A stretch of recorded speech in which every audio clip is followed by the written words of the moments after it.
First, let me thank everyone for coming out here. Our brand new 53,000 square foot facility.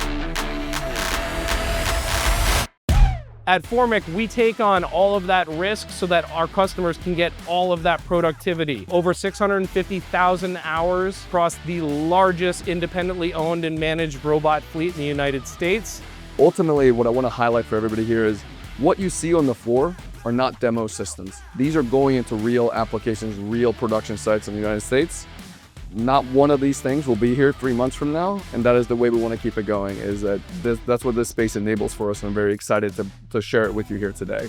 And this is the tip of the iceberg for us, right? Again, to highlight, what you see here today is what is going out over the next 3 months, and then some. And ultimately, what we're continuing to do is expand in the end-of-line space. It's the same model that we tend to see to be successful and attractive to producers in the US, where it's a fixed flat monthly fee, full service, and guaranteed results and performance.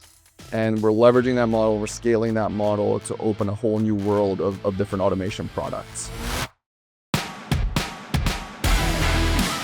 This is what American manufacturing looks like when it gets the tools it deserves. Count down with me. We can have the ribbon cutting on the new building here. So 5, 4, 3, 2, 1.